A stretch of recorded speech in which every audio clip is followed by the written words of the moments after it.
Fluorescent lights buzzed above Daniel as he typed a few lines on the CTO's keyboard, slipping a storage device into his pocket. Just another night, he thought, unaware of the CEO, Alexis, watching him from the shadows. She knew something he didn't. This was no ordinary janitor. Alexis Monroe stared at the surveillance screen, the wall clock ticking to 2:17 a.m. In the bottom right corner of the frame, Daniel Wright, the night shift janitor, was leaning over the workstation of the chief technical officer. He didn't take anything, just typed a few lines on the keyboard, then pulled out a small storage device and slipped it into his jacket pocket. No rush, no panic, calm, as if it were just part of his job. A chill ran down Alexis's spine. This wasn't the first time. She had rewound and reviewed hours of footage. Daniel kept showing up in places he wasn't assigned to be. The server room, the R&D hallway, even the conference room where High-On Systems' most sensitive data was shared behind closed doors. A tech spy, a breach in the security system, or something she hadn't figured out yet. Alexis didn't like unanswered questions. She didn't earn the CEO's seat at 36 by chance, but by sharp instincts and the ability to make fast calls in complex situations. The product launch was just 3 weeks away. If Daniel Wright was a threat, she needed to know. And if he wasn't, she needed to know that too. That night, she left her designer blazer in the office, swapped it for a thin gray sweater and jeans, her hair tied low, no makeup, only her eyes remained alert. The kind that had sat through years of meetings where no mistake was allowed. Daniel clocked out at 10. On the aunt, no one said goodbye as he walked out of the building and got into an old paint-chipped Honda parked by the wall. A Lexus followed at a distance, 3 cars behind, no headlights. From Beacon Hill to Dorchester, the glitz of downtown Boston faded into dull streetlights and aging brick buildings. The car stopped in front of a rundown community center, the sign so faded it was barely readable. Harbor Light Community Center. Daniel pulled a heavy backpack from the trunk and stepped inside. Alexis stayed in the car. Her hands gripped the steering wheel. She didn't know that behind that door wasn't a threat. It was a blueprint for the rest of her life, starting with the man she once thought was just a name at the bottom of the payroll list. The glass doors of Harbor Light Community Center were fogged over, reflecting the soft, drifting glow of the streetlights on its peeling paint. Alexis turned off the engine and sat still in the dark through the small window. She watched as Daniel switched on the lights. No security, no cameras, just a small room with old chairs and tables. A whiteboard leaning slightly to one side. He carefully arranged each laptop, untangling cords, checking batteries, wiping screens like they were something precious. 5 minutes later, the kids started arriving. All ages, races, sizes. Some wore coats far too big, and some had backpacks with broken straps. No one was loud. No one was turned away. Daniel greeted each one by name, pointed them to a seat, and placed a gentle hand on the shoulder of a child who was shivering from the cold. Alexis stayed behind the glass, her heartbeat slowing. Daniel stood in front of the whiteboard, marker in hand. Remember what we learned about optimization algorithms? His voice was warm, steady, no longer the quiet echo of a janitor in an empty hallway. Tonight, we're going to use that to build a tool that helps the community. He sketched a diagram, talked about loops, variables, and data. The kids listened like they were absorbing every word. Their eyes lit up, fingers moved over keyboards. No one checked their phones. No one left their seat, not for grades, not for rewards, but because someone believed they were good enough to learn this. A curly-haired girl sitting in the front raised her hand. "Sir, could we use this structure to fix the Sense database too?" Daniel nodded. "Exactly. Lucia, that's the real-world application I had in mind." Alexis held her breath. Lines of code filled the screen. Not beginner stuff. It was a complex system architecture, enough to challenge a college student, and yet they were doing it because of him. After class, Daniel led a small group into the next room. On the table, 5 old laptops sat neatly in a row. "These are yours.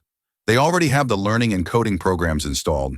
Password is your birthday, just like I showed you." A boy no older than 10 clutched the laptop like a treasure. His eyes were red, but he said nothing. Alexis swallowed hard.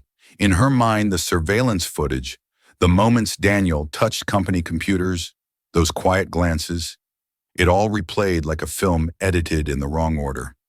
Not a spy, not a data thief, a man trying to patch the world with scraps of technology everyone else had thrown away. She lifted her hand to the car door, ready to open it, but stopped, partly afraid to break the moment, partly because a question had just echoed inside her, and she wasn't ready to answer it. Had I ever really seen this man before? The next morning, Alexis Monroe arrived at the office earlier than usual. The coffee on her desk had gone cold. Her eyes were fixed on the screen, where one name stood clearly. Daniel Wright, Jonathan Daniel Wright, Senior Systems Architect, Vanguard Logic. One click opened an old file buried deep in the tech industry's internal network archives. She wasn't mistaken. It was him. The man who mopped the ninth floor every night was once one of the architects behind the very framework Hyan was now using as the core of its product. A blurry 2015 article showed him speaking at a software development conference in Chicago. That posture, those eyes, they were exactly the same as the man she'd just seen through the glass at Harbor Light. But the record ended abruptly. No more articles, no new companies, no promotions, just gone. Alexis frowned and typed a few deeper queries into the industry database. A civil lawsuit appeared. Case Daniel Wright versus William Harrington, CEO of Vanguard Logic, for unlawful termination related to whistleblowing on errors in a medical software system. She read every line slowly. Daniel had discovered that the optimization algorithm in their diagnostic tool could lead to inaccurate results in critical illness cases. He raised the concern. No one fixed it, so he reported it externally. A month later, he was fired. Alexis paused when she reached the final section. The lawsuit had been quietly settled with a small payout. No admission of wrongdoing. Immediately after, almost as a footnote, one line read, "Wife deceased, late-stage cancer, one young daughter, no other known family, no further employment in the industry." She placed her hand on the desk, silent for a long time. Behind all the glass walls and market share reports, stories like his had disappeared, and no one asked why. She thought back to the night before, the boy clutching the laptop, the kids learning to code on refurbished machines. Daniel's steady voice explaining algorithms, not for profit, not for KPIs, but because they needed to know, and he believed they could learn. No more doubt, no more second-guessing. The man she once thought was a threat had helped build the very foundation she was now leading, and had lost everything because of something few people still held on to: technical conscience, and in a world that had grown used to overlooking the quiet ones. He had chosen silence to keep doing what was right in his own way. Alexis sat quietly in front of the screen. She didn't make a decision. She didn't call security. She didn't send an email. She just sat there for the first time, truly seeing a person, not through a file, not through a camera, but through what he had lost and everything he was still quietly giving. Late that afternoon, Alexis returned to Harbor Light. Not through the glass, not hidden in her car. She pushed open the wooden door, which creaked softly, and walked straight inside. The air smelled of old books, warm plastic, and the faint comfort of children's voices echoing through narrow hallways. An older woman with neatly tied silver hair was shelving books. She looked up as Alexis entered, eyes sharp like someone who'd spent years quietly observing. "Good afternoon," she said, unhurried. "I'm Linda Chavez, the center director. Can I help you with something?" Alexis reached out her hand, gently. "I'm Alexis Monroe, CEO of Hyan Systems. I recently learned about the work Daniel Wright does here. I'd like to understand more, if that's okay." Linda tilted her head slightly, her gaze part curiosity, part caution. Daniel never mentioned he knew anyone at Hyan. "We don't really know each other," Alexis replied slowly. "I just want to understand the impact he's had here." Linda led her down the hallway. They passed a classroom where a few kids were piecing together computer parts, and another where a group of teens were learning how to design websites for local shops. Ludia waved. A young boy hugged his laptop like a treasure, eyes lighting up as his keyboard glowed. Before Daniel came, Linda said, "We had a handful of outdated machines. Getting word to run was a win." Most of the kids had never seen a command line. Some didn't even know how to turn on a computer. Alexis looked around. The room was still worn, paint peeling from the walls. broken chairs tied back together with rope. But the kids sat up straight, focused, confident. Daniel doesn't just teach, Linda went on. He fixes machines, recycles broken equipment, installs learning software, and wrote the whole curriculum himself. He comes every night after his shift. No paycheck, no recognition. Alexis swallowed quietly. Linda's voice softened as they paused outside a small room where Daniel was patiently showing an elderly woman how to make a video call. She hadn't spoken to her grandchild in Venezuela for 8 years. Daniel made that connection happen. Now they talk every week. Alexis watched him through the doorway. He was smiling, one hand gently guiding the mouse, walking her through the steps. No rush, no judgment, no need for credit. "We have over 60 kids on the waiting list," Linda said softly. "We're short on everything. Space, equipment, stable internet. But Daniel, he works magic with almost nothing." Alexis tightened her grip on her bag. A voice in her head spoke, clearer than any strategic report she'd ever written. If someone like him can be overlooked, then we're building the whole system wrong. And maybe she had misjudged him once. But now she chose not to look away again. 3 days before the product launch, the 13th floor of Hion Systems buzzed with tension and frantic typing. A red alert lit up on the central dashboard. A critical system error had just been discovered in the integration layer.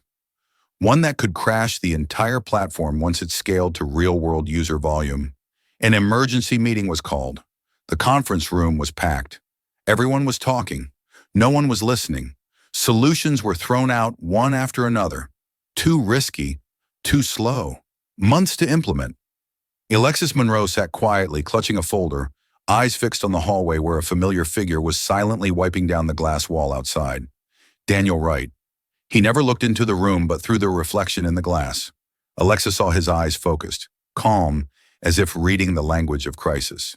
She stood up, opened the door. "Daniel," her voice was soft but steady. "I need you." He turned, still holding the cloth.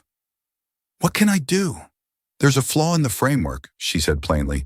"Something tied to the old Vanguard logic system. Can you take a look?" Daniel was quiet for a single breath, then nodded. "If you'll allow me," in Alexis's private office. The screen showed an endless stream of error code. Daniel sat down. His hands hovered briefly over the keyboard. Then he began to type. Within minutes, the energy in the room shifted. His posture moved from cautious to assured. His eyes sharpened. The lines of code unfolded like a map he'd once drawn from memory. "It's not in the integration layer," he said, voice steady. "The issue is in the original memory allocation module. Once user traffic exceeds a threshold, it leaks, bringing down the entire application stack." Alexis didn't ask how he knew. She already knew. "Can you fix it if I have full access to the source code and a team that listens?" She nodded. "Come with me." As they entered the meeting room, the technical leads fell silent. They stared at the janitor standing next to the CEO, uncertain. "This is Daniel Wright," Alexis said clearly. "He was the lead systems architect at Vanguard Logic, and he just identified the root cause of the error you've been debating for 3 hours." No one spoke. "For the next 48 hours," she continued, "he'll be working directly with the development team. I suggest you listen." 2 days later, the product launched on schedule. Not just stable, but faster, lighter. The code Daniel proposed didn't just fix the problem, it streamlined the system so thoroughly, the tech team called it a silent transformation. Hion stock jumped 12% on the first day of trading. Daniel returned to his carton mop, but this time no one walked past him without turning back. On Monday morning, every employee at Hion Systems was invited to the main atrium, from strategy directors to logistics staff. From software engineers to the night shift cleaning crew, the glass hall gleamed under the early autumn sunlight. On the raised platform, Alexis Monroe stood at the microphone, her expression composed but softened by a kind of sincerity rarely seen in a CEO. "Today," she began, her voice steady, "we're not just celebrating a successful product launch. We're celebrating something more important than any number, the truth." She paused, her eyes drifting to the back row where Daniel Wright stood, still holding a cleaning cloth, the faded blue of his uniform clinging to his thin frame. Many of us know Daniel as the one who keeps this building clean every night. But few know that before this job, he was the lead systems architect at Vanguard Logic, the very person who helped lay the foundation for the technology Hyan is built on. The room fell completely silent. All eyes turned to the man who hadn't yet let go of his tools. Daniel once faced a choice few of us ever have to, Alexis continued. He spoke up about violations that could have harmed real people. He was fired, shut out of the industry, and while we walked past him every day, he quietly kept doing the right thing. She stepped down from the stage and approached him on behalf of the company. "I'm sorry we didn't see you sooner, and I'd like to invite you back to the role you deserve, head of engineering." A stillness followed. Daniel blinked, then stepped forward just enough for everyone to hear him clearly. "That's a generous offer," he said slowly. "I'm grateful, but I have to decline." The quiet murmurs in the room faded away. "Yes, I lost a career," he said, "but in doing so, I found something else, meaning at Harbor Light. I see kids who never dreamed of touching a keyboard now building apps for their communities. I can't walk away from them." His voice wasn't loud, but it was steady, a quiet kind of confidence that didn't need to be performed. Alexis nodded, not disappointed, but understanding. She turned back to the room. "Then we'll do something different. Shiseidian will launch a community tech initiative with Harbor Light as our lead partner, and if Daniel agrees, he will lead it this time." The entire atrium erupted in applause. Daniel looked at her, and in his eyes that had stayed cautious for years, something new began to shine. "I accept," he said, "but only if the goal is in prestige, but the kid's still waiting for a chance. Outside these glass walls." Alexis smiled. "Then let's begin again, where we should have started all along." 1 week after the all-company meeting, a new sign was hung outside the Center Harbor Technology and Community Initiative in partnership with Hyan Systems. White letters on dark wood, simple but solid, just like the man behind it. Daniel Wright was officially named Director of the Community Technology Initiative, a title that sounded big, but to him it simply meant continuing what he'd always done: teaching. Only now he had real resources, a proper classroom, stable Wi-Fi, and enough equipment for every student. A team of young engineers from Hyan volunteers once a week. As for Alexis Monroe, still the CEO, her visits to Harbor Light weren't just for checking project progress anymore. At first, she came with a clipboard and a tight schedule. Her questions circled around budgets, outcomes, and expansion plans. But then she started leaving the clipboard on the chair and sitting down on the floor next to the kids learning to wire basic circuits. Laughing when a boy mixed up the power pins, nodding when a little girl correctly explained a binary search algorithm. Daniel noticed the change. He didn't say anything, just quietly pulled out another chair when she arrived early, made extra tea when she looked tired, and gave her space when she just wanted to sit in silence and watch the class run without interference. One evening, Alexis walked in to find her son Noah sitting beside Ava, Daniel's daughter. The two of them were locked in a debate over a chunk of code that wouldn't run. Daniel stood behind them, smiling, letting them work it out. Alexis stepped beside him, also saying nothing. "My son's never really cared for anything I do," she said softly. "Maybe because high-end products don't have dinosaurs or spaceships." Daniel replied with a quiet smile. She laughed, really laughed, for the first time in that space. Not because of the agenda, not because of success metrics, but simply because it was fun. The program grew quickly. Former students returned as teaching assistants. One earned a full scholarship in tech. Another landed a summer internship at Hyan. Each small victory was pinned to the Sense bulletin board, like little flags marking a shared journey.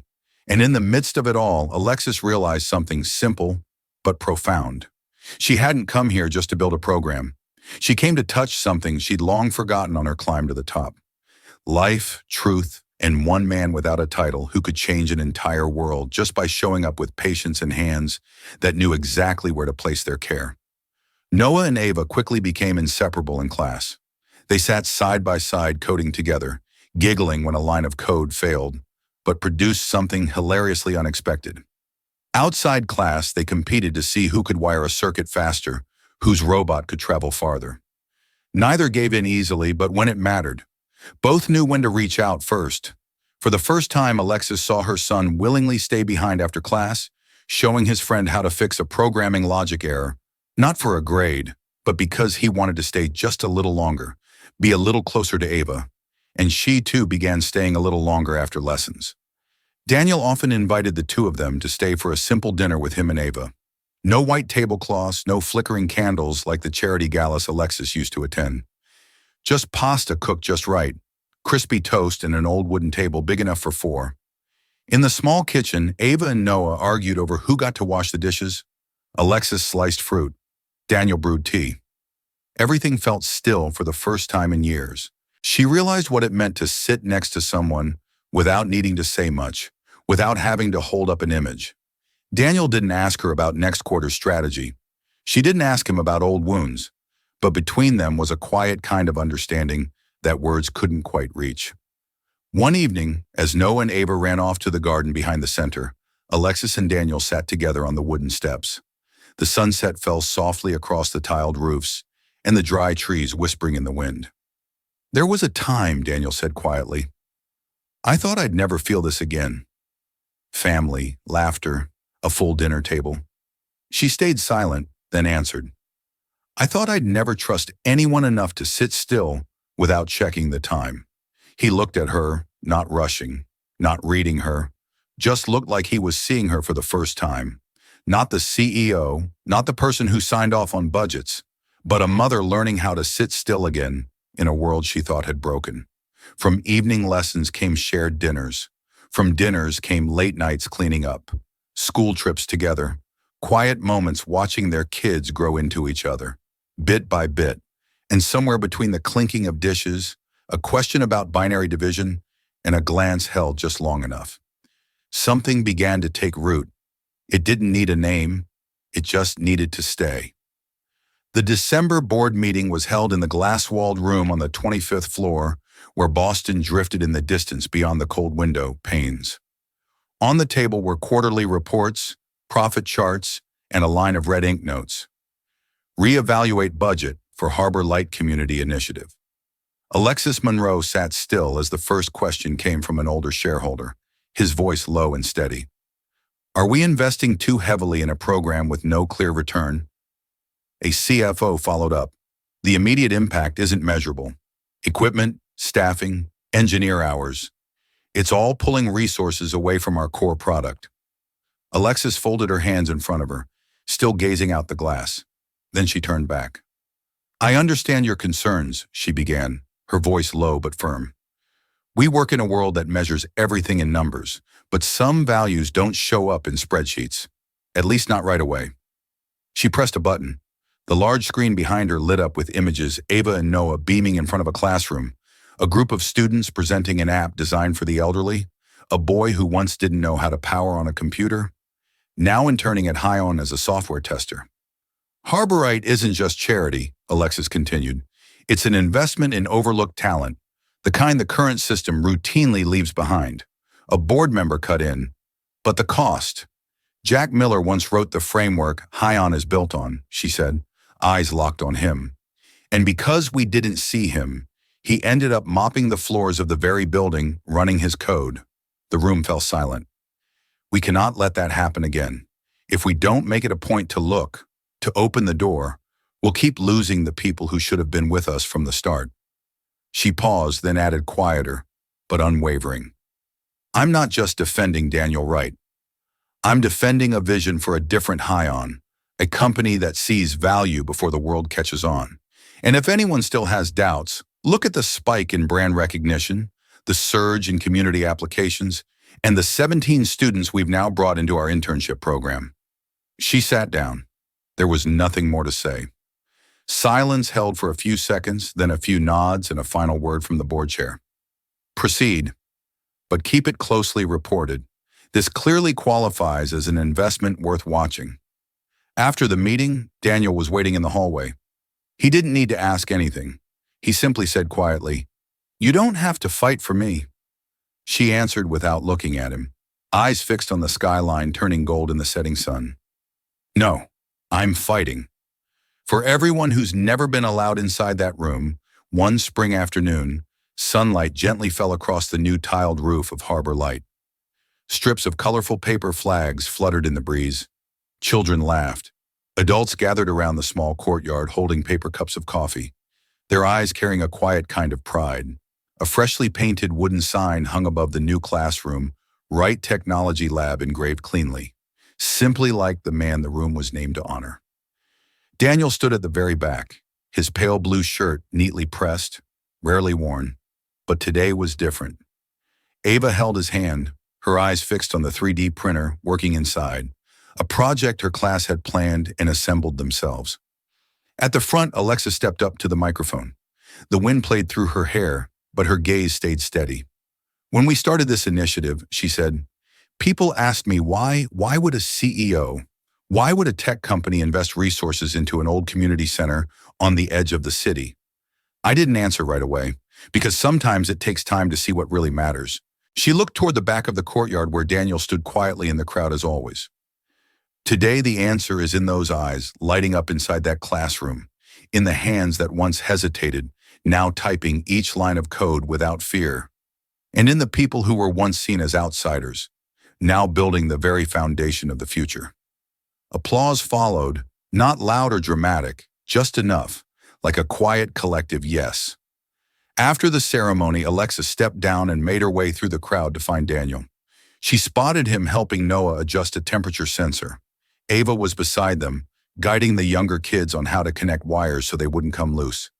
All good, she asked softly as Daniel turned to her. He nodded. They're already doing better than we did at their age.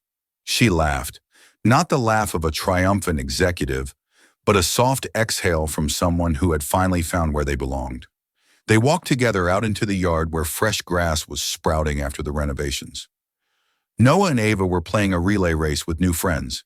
Their laughter rang out like a string pulled exactly to the right note. Daniel gently took Alexis's hand.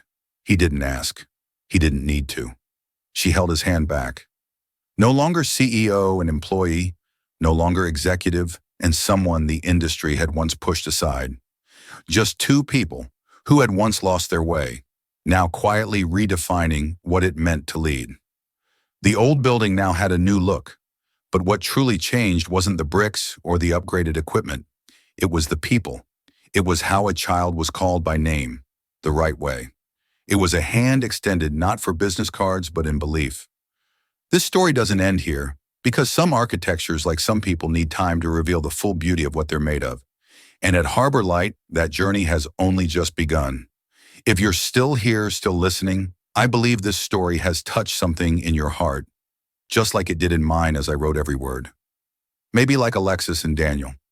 Sometimes all we need is someone who truly sees us to begin again, no matter how late it may seem. If today's story made you smile, made you believe just a little more in kindness and second chances, I'd be honored if you'd like this video and subscribe so we can meet again in the stories to come, where every person, no matter how small, can make something extraordinary. Thank you for being here. And if you can stay a little longer to believe in good things, just once more,